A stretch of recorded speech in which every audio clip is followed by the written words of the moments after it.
ஜெர்மன்ல ஹிட்லருடைய Nazi படைகள் இஸ்ரேலுடைய இன்னைக்கு இருக்க யூதர்களை அழித்ததை ஹோலோகாஸ்ட் படுகொலைகள் என்று சொல்லுவார்கள். இந்த ஹோலோகாஸ்டுக்கு முன்னாடி அல்லது பின்னாடி இன அழிப்புகள், இனங்களை மொத்தமாக வேட்டையாடுவது நடந்திருக்கிறதா என்றால் நடந்திருக்கிறது, நடக்காமல் இல்லை. குறிப்பாக அமெரிக்காவே பலவிதமான யுத்தங்களில் இதை செய்திருக்கிறது. அமெரிக்காவை பொறுத்தவரையிலே இதுவரைக்கும் அமெரிக்கா கிட்டத்தட்ட 400க்கும் மேற்பட்ட யுத்தங்கள் சர்வதேச மட்டத்தில் செய்திருப்பதாக வரலாற்று குறிப்புகள் சொல்கிறது. ஜெர்மன்ல ஹிட்லர் செய்த இஸ்ரேலியர்களுக்கான அநியாயம் மாத்திரம் பேசப்படுகிறது. அதற்கு முன்பதாக யாரும் எதுவும் செய்யவில்லையா என்று சொல்லி பார்த்தீங்கன்னா செய்திருக்கிறாங்க.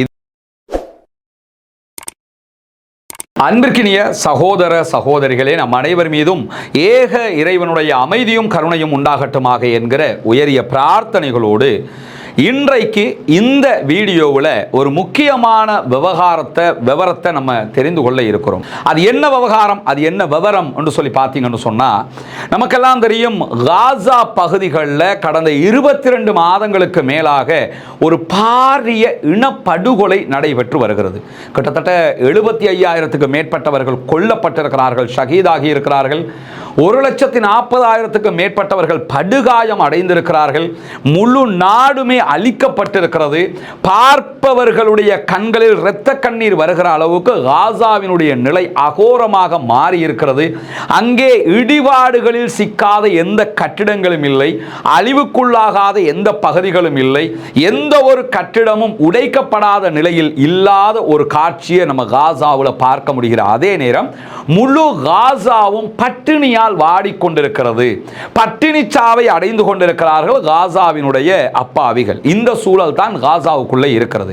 இப்படியான சூழல்ல சர்வதேச மட்டத்தில் அமெரிக்காவுக்கும் இஸ்ரேலுக்கும் எதிரான எதிர்ப்பலைகள் தற்போது அதிகரித்து வருகிறது. குறிப்பாக எதிர்வருகிற செப்டம்பர் மாதம் நடைபெற இருக்கிற ஐநாவினுடைய பாதுகாப்பு கவுன்சில் மாநாட்டில் பாலஸ்தீனத்தை தனி நாடாக நாங்கள் அங்கீகரிப்போம் என்று பிரான்ஸ் உள்ளிட்ட பல நாடுகள் தற்போது பேசி வரக்கூடிய காட்சிகளையும் நம்ம காண முடிகிறது.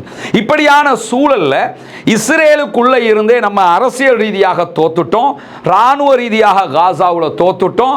அதை தாண்டி ஊடக ரீதியாக சர்வதேச மட்டத்தில் நம்முடைய நாடு தோல்வி அடைந்து விட்டது என்கிற பேச்சுக்களும் தற்போது எழ ஆரம்பித்திருக்கிறது. பகிரங்கமாகவே பல பேரும் பேசுகிறார்கள். இதை தாண்டி தற்போது இஸ்ரேல் காசாவை ஒட்டுமொத்தமாக ஆக்கிரமிக்க போகிறோம் என்று அறிவித்திருக்கிறது. அதற்கான காரணமாக இஸ்ரேலிய பிரதமர் பெஞ்சமின் நெதன்யாகு என்ன சொன்னார்னா, 22 மாத கால யுத்தம் தோல்வி அடைந்திருக்கிறது, எனவே புதுசா ஒரு அட்டாக் பண்ணி காசாவை கைப்பற்ற போறோம்ங்கிறது தான் அவருடைய தீர்க்கமான முடிவாக இருக்கிறது. இதற்கு இஸ்ரேலுடைய ராணுவ தளபதியே மறுப்பு தெரிவித்து வருகிறார். கடும் எதிர்ப்பு கிளம்பி இருக்கிறது. யுத்தம் பண்ணினா நம்மாக்கள் நிறைய பேர் செத்து மடிவாங்க என்கிற செய்திகள் எல்லாம் தொடர்ந்து பேசப்பட்டு வருகிறது. நம்முடைய வீடியோவை பார்க்கக்கூடியவங்க அதை தொடர்ந்து பார்த்திருப்பீங்க. இந்த சூழல்ல இந்த வீடியோவில் நம்ம தெரிந்து கொள்ள வேண்டிய ஒரு முக்கியமான பகுதி என்னன்னு சொன்னா, ஹோலோகாஸ்ட் கேள்விப்பட்டிருப்பீர்கள். அது என்ன ஹோலோகாஸ்ட்னா, ஜெர்மன்ல ஹிட்லருடைய நாஜி படைகள் இஸ்ரேலுடைய இன்னைக்கு இருக்க யூதர்களை அழித்ததை ஹோலோகாஸ்ட் படுகொலைகள் என்று சொல்லுவார்கள். இந்த ஹோலோகாஸ்டுக்கு முன்னாடி அல்லது பின்னாடி இன அழிப்புகள், இனங்களை மொத்தமாக வேட்டையாடுவது நடந்திருக்கிறதா என்றால் நடந்திருக்கிறது, நடக்காமல் இல்லை. குறிப்பாக அமெரிக்காவே பலவிதமான யுத்தங்களில் இதை செய்திருக்கிறது. அமெரிக்காவை பொறுத்தவரையிலே இதுவரைக்கும் அமெரிக்கா கிட்டத்தட்ட 400க்கும் மேற்பட்ட யுத்தங்கள் சர்வதேச மட்டத்தில் செய்திருப்பதாக வரலாற்று குறிப்புகள் சொல்கிறது. ஒரு யுத்தம், 2 யுத்தம் இல்லை. நமக்கு தெரிஞ்சது ஈராக் வார், வியட்நாம் வார், அதை தாண்டி சில இப்ப நடக்கக்கூடிய வார், இதுகள் தான் நமக்கெல்லாம் தெரிஞ்சிருக்கிறது. ஆனா அமெரிக்காவுடைய வரலாற்றை ஆய்வு செய்யக்கூடியவங்க சொல்லக்கூடிய தகவல்களை அல் ஜசீரா வரைமுறைப்படுத்தி இருக்கிறது. அதில் அவங்க என்ன சொல்றாங்கன்னா, 400க்கும் மேற்பட்ட யுத்தங்களை செய்திருக்கிறது. இதுவரைக்கும் சர்வதேச மட்டத்தில் 800க்கும் மேற்பட்ட ராணுவ தளங்களை அமெரிக்கா பல நாடுகளிலும் அமைத்திருக்கிறது. இப்படி அமெரிக்கா செய்த பல இனப்படுகொலைகள், இன அழிப்புகள் இந்த உலகத்திலே நடந்தேறி இருக்கிறது. ஆனால் அதையெல்லாம் யாரும் ஏன் பேசுறது இல்லை, பெரிய அளவில் ஏன் பேசப்படலை? ஹிட்லர் மட்டும் ஏன் பேசப்படுறாரு, வேற யாரும் பேசப்படலை என்று சொன்னா, ஹிட்லர் பேசப்படுவதற்கும் இவர்கள் பேசப்படாமல் இருப்பதற்கான காரணம் என்னன்னா, தோல்வி அடைந்தவன் மீது எல்லா பழிகளையும் அனைவரும் போட்டு விடுவார்கள். இரண்டாம் உலக மகா யுத்தத்தில் ஹிட்லருடைய நாஜி படைகள் சர்வதேச மட்டத்தில் தோல்வி அடைந்த காரணத்தினால ஹிட்லரோடு இணைந்திருந்த நாடுகளும் தோல்வி அடைந்தது. ஜெயித்தவர்கள் அத்தனை பேரும் சேர்ந்து ஐநா சபை வரைக்கும் ஒன்றை உருவாக்கி விட்டார்கள். அவர்களுக்கு கீழே சர்வதேச ஊடகங்கள் சர்வதேசமே வந்தது. எனவே ஹிட்லர் மீதே எல்லா பழிகளையும் தூக்கி போட்டு விட்டார்கள். நாங்கெல்லாம் ரொம்ப நல்லவங்க, நாங்க தான் ஜனநாயகத்தை கட்டி பாதுகாக்கிறவங்க, எங்களை மாதிரி உலகத்தில் நல்லவங்க யாருமே கிடையாது, எனவே நாங்கள் சொல்வதுதான் சட்டம் என்றுதான் ஐநா உருவாக்கப்பட்டு அதிலே பாதுகாப்பு கவுன்சில் உருவாக்கப்பட்டு அதிலே பலம் பொருந்திய 5 நாடுகளாக அமெரிக்கா, பிரித்தானியா, பிரான்ஸ், அதை தாண்டி ரஷ்யா, சீனா என்கிற 5 நாடுகள் அதையும் உருவாக்கி வைத்துக் கொண்டிருக்கிறது. இப்படியான சூழலுக்குள்ள இந்த இனப்படுகொலை என்பது எப்படி வரைமுறைப்படுத்தப்படுகிறது என்று சொன்னால், குறிப்பாக ஹிட்லர் யூதர்களை அழித்தார் என்பது இனப்படுகொலை தான். அதை சர்வதேசம் ஒப்புக்கொள்கிறது. ஆனால் இனப்படுகொலை என்கிற வட்டத்துக்குள்ள அதை கொண்டு வராம ஆரம்பத்தில் வைத்திருந்தார்கள், பிறகு கொண்டு வந்தார்கள். ஏன் கொண்டு வராம வச்சிருந்தாங்கன்னா, இனப்படுகொலை என்பதை வரைமுறைப்படுத்துகிற எந்த திட்டமும் ஐநாவில் இருக்கவில்லை. 1948களுக்கு பிறகு ஐநா இனப்படுகொலை ஜெனோசைட் மாநாட்டை நடத்துகிறது. அந்த மாநாட்டுக்கு பிறகுதான் இதற்கு பிறகு ஒரு குழு தனியாக அளிக்கப்பட்டால் அது இனப்படுகொலையாக வரைவிலக்கணப்படுத்தப்படும் என்கிற அறிவிப்பை ஐநா வெளியிட்டிருந்தது.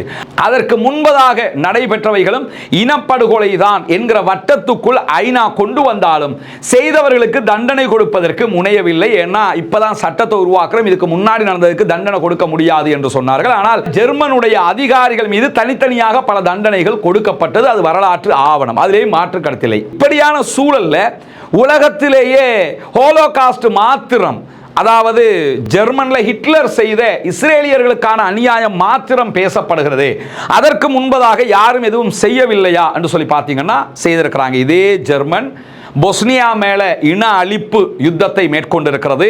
இப்ப இருக்கிற நமீபியா மேல 1904 காலப்பகுதிகளிலேயே இன அழிப்பு மேற்கொள்ளப்பட்டிருக்கிறது. மக்கள் ஒட்டுமொத்தமாக அழிக்கப்பட்டிருக்கிறார்கள். ஏன் அவர்கள் பேசப்படவில்லை என்று சொன்னால், அதுதான் இஸ்ரேலிய யூதர்களுடைய திட்டமிட்ட செயல்பாடு என்பதை ஆச்சரியத்தோடு நாம் புரிந்து கொள்ள வேண்டும். என்னன்னா, உலகத்திலேயே நாங்கள் மட்டும்தான் இப்படி அழிக்கப்பட்டோம் என்பதை வரலாறாக வைக்கணுங்கிறதுக்காகவே 1904களில் நமீபியா மேல பொஸ்னியா மேல எல்லாம் நடத்தப்பட்ட நிஜமான இன அழிப்பு பற்றிய வரலாற்று தகவல்கள் பெரிதுபடுத்தப்படவில்லை.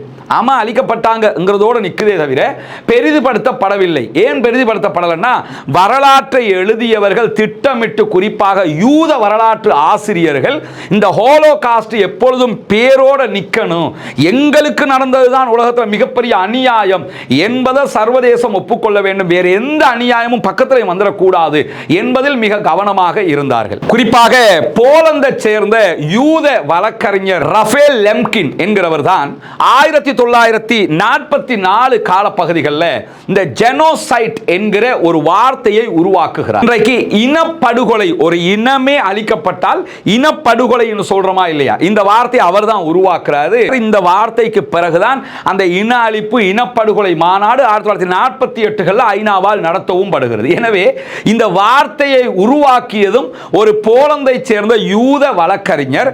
எதற்காக அதை உருவாக்குகிறார்கள் என்றால், தாங்கள் இன அழிப்பு செய்யப்பட்டோம், தாங்கள் ஜெனோசைட் செய்யப்பட்டோம் என்பதை இந்த உலகத்திலே நிலைநிறுத்த வேண்டும் என்பதற்காகத்தான் அதையும் செய்தார்கள். ஆனா இப்ப நிலைமை எப்படி இருக்குது அப்படின்னு சொல்லி பார்த்தீங்கன்னா, இந்த ஜெனோசைட் என்கிற வார்த்தை அவர்களுக்கு எதிராக திரும்பி இருக்கிறது. கடந்த 22 மாதங்களாக காசாவிலே நடைபெற்று வரக்கூடிய அநியாயங்கள் தற்போது உலகுக்கு தெரிய ஆரம்பித்திருக்கிறது. அதிலும் காசாவில் இருக்கக்கூடிய பட்டினி பற்றிய செய்திகள் தான் தற்போது மேலதிகமாக மக்களுக்கு போய்கொண்டிருக்கிறது, அளவுக்கு அதிகமாக போய்கொண்டிருக்கிறதே தவிர நிஜமான காசாவினுடைய அழிவுகள் இன்னும் போகவே இல்லை. ஏன்னா சர்வதேச ஊடகங்களுக்கு காசாவுக்குள்ள நுழைய முடியல. அங்க அல் ஜசீராவினுடைய ஊடகம் தான் செயல்பட்டு வருகிறது. அவங்களும் ட்ரோன் அனுப்பி காட்சிகளை மொத்தமாக எடுக்க முடியாத ஒரு சூழல் இருக்கிறது. காசாவினுடைய மொத்த கழுகு பார்வை காட்சிகள் இன்னும் வெளியே வரல. காசாவினுடைய எல்லா அழிவுகளும் எப்ப வெளியே வரும்னா, இந்த யுத்தம் முடிவுக்கு வந்து சர்வதேச ஊடகங்கள் உள்ள போனா மட்டும்தான் இந்த அழிவு பதிவுகள் எல்லாம் வெளியே வரும். அப்படி வெளியே வந்தால் இன்றைக்கு இருக்கக்கூடிய இஸ்ரேலுடைய மொத்த முகத்திரையும் கிழிந்து தொங்கிவிடும். அதைத்தான் தற்போது இஸ்ரேலுடைய வரலாற்று ஆய்வாளர்களும் இப்போது இருக்கிற வரலாற்று ஆசிரியர்களும் பயப்பட்டு கொண்டிருக்கிறார்கள். என்னன்னா, நீங்க காசாவில் செய்திருக்கக்கூடிய இந்த காரியம் ஹோலோகாஸ்டை மறிக்க செய்துவிடும். ஹோலோகாஸ்டை மக்கள் மனங்களிலிருந்து தூக்கி எறிந்துவிடும். இனிமேல் ஹிட்லரை பற்றி யாரும் பேச மாட்டார்கள், நெதன்யாகுவை பற்றி தான் பேசுவார்கள். இனிமேல் ஹோலோகாஸ்டை பற்றி யாரும் பேச மாட்டார்கள், காசா இன அழிப்பு ஜெனோசைட்டை பற்றி தான் பேசுவார்கள். இனிமேல் இரண்டாம் உலக மகா யுத்தத்தை பற்றி யாரும் பேச மாட்டார்கள். 2023 அக்டோபர் 7ஆம் தேதியில இருந்து நடைபெற்று வரக்கூடிய காசா மீதான யுத்தத்தை பற்றி தான் அனைவரும் பேசுவார்கள். எனவே வரலாறு திரும்புகிறது, வரலாறு திரும்பிவிட்டது. சர்வதேச மட்டத்தில் மாற்றங்கள் வர ஆரம்பித்து விட்டது. குறிப்பாக ஜெர்மனில் இருக்கக்கூடிய 66% மக்கள் இஸ்ரேலுக்கு எந்த உதவிகளையும் செய்யக்கூடாது, இஸ்ரேல் படுபாதகத்தை செய்கிறது என்று கருத்து தெரிவிக்கிற அளவுக்கு நிலைமை மாறிவிட்டது. இதுவரைக்கும் ஜெர்மன் முழுவதுமாக இஸ்ரேலுக்கு ஆதரவாக இருந்தது. தற்போது மக்களுடைய மனோநிலை மாறி இருக்கிறது. ஆஸ்திரேலியாவில் சிட்னி நிரம்புகிற அளவுக்கு லட்சக்கணக்கான மக்கள் காசாவுக்காக திரளுகிற நிலை உருவாகி இருக்கிறது. அமெரிக்காவின் பல மாநிலங்களிலும் ஆர்ப்பாட்ட பேரணிகள் நடத்துகிற அளவுக்கு நிலைமை மாறி இருக்கிறது. பிரித்தானியாவால் தாங்க முடியாத அளவுக்கு அழுத்தம் பிரயோகிக்கப்படுகிறது பொதுமக்களால் பிரித்தானிய அரசாங்கத்திற்கு. பிரான்சினுடைய அதிபர் இமானுவேல் மக்ரானே பாலஸ்தீனத்தை தனிநாடாக அங்கீகரிப்போம் என்கிற நிலையை எடுப்பதற்கு இதுவெல்லாம் தள்ளி இருக்கிறது என்று சொன்னால், சர்வதேச மட்டத்தில் ஊடகங்கள் வழியாக, குறிப்பாக சமூக வலைதளங்கள் வழியாக காசாவினுடைய செய்திகள் மிக துல்லியமாக போய் சேர்ந்து விட்டது. அங்கே போராடுகிற மக்கள் பயங்கரவாதிகள் அல்ல, பாலஸ்தீன விடுதலை இராணுவத்தை சேர்ந்தவர்கள் தீவிரவாதிகள் அல்ல, அவர்கள் மனித குலத்துக்கு எதிரானவர்கள் அல்ல, அவர்கள் தங்களுடைய உரிமைக்காக போராடுகிறார்கள், தங்களுடைய நாட்டுக்காக போராடுகிறார்கள். இன்னும் சொல்ல போனா நமக்கே பாலஸ்தீனத்தை பத்தி எத்தனை பேருக்கு இவ்வளவு காலமா பெரிய அளவில் தெரிஞ்சிருக்கும்னு யோசிச்சு பாருங்க. பாலஸ்தீன்ல யுத்தமா, இஸ்ரேல் அடிக்கிறானா, இஸ்ரேல் கொல்றானாங்கிறது மட்டும்தான் தெரியும். இந்த 2 ஆண்டுகளுக்குள்ளாக பாலஸ்தீனத்தை பற்றி தெரியாதவர்கள் யார்? பாலஸ்தீனத்தினுடைய ஆட்சியாளர் யாருன்னா இப்ப அத்தனை பேருக்கும் தெரியும். பாலஸ்தீனத்தில் தேர்தல் எப்ப நடந்துச்சுன்னா அத்தனை பேருக்கும் தெரியும். பாலஸ்தீனத்துடைய வரலாறு பெரும்பாலும் எல்லோருக்குமே தெரியும். இஸ்ரேலுடைய இருமாப்பு அத்தனை பேருக்கும் தெரியும். இஸ்ரேலுடைய ஆக்கிரமிப்பு அத்தனை பேருக்கும் தெரியும். இஸ்ரேலுடைய அநியாயம் அத்தனை பேருக்கும் தெரியும். எனவே சர்வதேச மட்டத்தில் காசாவை இஸ்ரேலே கொண்டு போய் சேர்த்தது மட்டுமல்லாமல் ஹோலோகாஸ்டை மறிக்க செய்து மறக்க செய்து காசாவில் நடக்கிற இனப்படுகொலையை சர்வதேசமயப்படுத்தி இருக்கிறார்கள் என்பதுதான் யதார்த்தமான உண்மை. கடைசியில் இஸ்ரேலுக்கு எஞ்ச போவது ஒன்றுமே இல்லை என்பதை புரிந்து கொள்ளுங்கள். யுத்தத்திலே தோற்றுவிட்டார்கள், தோற்றுக்கொண்டே இருக்கிறார்கள்.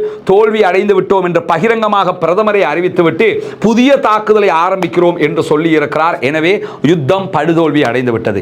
அரசியல் ரீதியாக நெதன்யாகும் அவருடைய கட்சியும் தோல்வி அடைந்திருக்கிறார்கள். தேர்தலை சந்திக்க முடியாமல் தான் யுத்தத்தை நீட்டிக்கொண்டே செல்கிறார்கள். அதை தாண்டி இஸ்ரேல் யூதர்கள், ஜியோனிஸ்டுகள் சர்வதேச மட்டத்தில் ஊடகங்களில் படுதோல்வி அடைந்து தங்களுடைய ஆட்டம் நிர்மாணப்படுத்தப்பட்டிருக்கிறது. தாங்கள் ஒன்றுமற்ற நிர்வாணிகள் தான், எங்களிடத்தில் அறிவும் இல்லை, ஆற்றலும் இல்லை, குறிப்பாக மனிதநேயம் மருந்துக்கும் இல்லை என்பதை காட்டிவிட்டார்கள். ஹோலோகாஸ்ட் மறைகிறது. காசா இனப்படுகொலை மக்கள் மனங்களில் ஆட்கொண்டு விட்டது. பாலஸ்தீனர்கள் பயங்கரவாதிகள், இஸ்லாமியர்கள் பயங்கரவாதிகள், முஸ்லிம்கள் தீவிரவாதிகள், பாலஸ்தீனத்துக்கு ஆதரவாக பேசுறவெல்லாம் தீவிரவாதி என்று சொன்ன வெஸ்ட் மீடியாக்களுடைய செய்திகள் எல்லாம் வேஸ்டாக மாறி இருக்கிறது, தேவையற்றதாக மாறி இருக்கிறது. உண்மை நிலையை மக்கள் புரிந்துவிட்டார்கள்.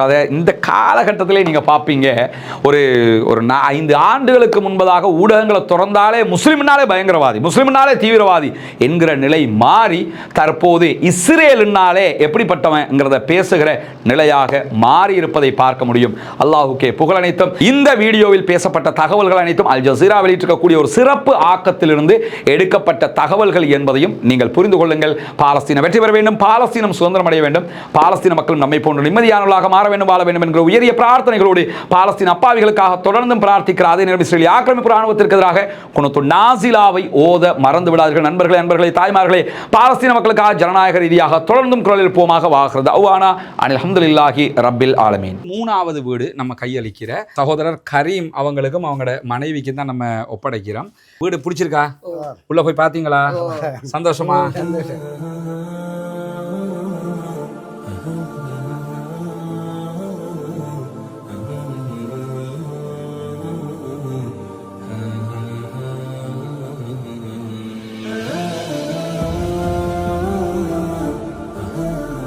அன்பிற்கினிய சகோதர சகோதரிகளே, அஸ்ஸலாமு அலைக்கும் வரஹ்மத்துல்லாஹி வபரகாத்து. உங்களுக்கு தெரியும், பொத்துவில் பகுதிகளில் நம்ம ஒரு இஸ்லாத்தை ஏற்றுக்கொண்ட அதே நேரத்தில் ஏழை சகோதர சகோதரிகளுக்காக ஒரு 14 வீடுகளை அமைக்கிற திட்டங்களை செஞ்சு வர்றோம். அதில் 5 வீடுகள் அல்ஹம்துலில்லாஹ் டோட்டல் கம்ப்ளீட்டடாக முடிச்சிருக்கிறோம். அந்த வீடுகளை ஒப்படைக்கிற வேலைகளை தான் இன்றைக்கி செஞ்சுக்கிட்டு இருக்கிறோம். ஏற்கனவே தெரியும், இந்த வீடுகள் ஒப்படைக்கிற வேலையை நம்ம ஃபங்க்ஷன் நடத்தி ஆக்களை எல்லாம் கூப்பிட்டு அந்த மாதிரி நம்ம பண்ணல. அதுக்கான ஒரே காரணம் என்னென்னா, அந்த செலவையும் இன்னொரு வீட்டுக்கு நாங்கள் பயன்படுத்தி கொள்வோம்ங்கிறது தான். இன்னும் 9 வீடு கட்ட வேண்டியிருக்குது. எனவே தான் நாங்கள் அதை செய்யலை. இது 3வது வீடு நம்ம கையளிக்கிற. பாப்பா, உங்களோட பேர்? கரீம். சகோதரர் கரீம் அவங்களுக்கும் அவங்களோட மனைவிக்கும் தான் நம்ம ஒப்படைக்கிறோம். இந்த வீடுகள் அல்ஹம்துலில்லாஹ். வீடு பிடிச்சிருக்கா? உள்ள போய் பார்த்தீங்களா? சந்தோஷமா? நிறைய பேருக்கு உதவி செஞ்சிருக்கிறாங்க. அவங்களுக்கு என்ன சொல்ல நினைக்கிறீங்க? நிறைய துவா செய்யுங்க. ஏன்னா இதுக்கு உதவி நாட்கள் ஒரு உம்மா 140 ரூபா அவகிட்ட அவ்வளோதான் இருந்துச்சு, அதையும் எனக்கு தந்திருக்கிறாங்க. அதே மாதிரி 200 ரூபா தந்தவங்க உண்டு.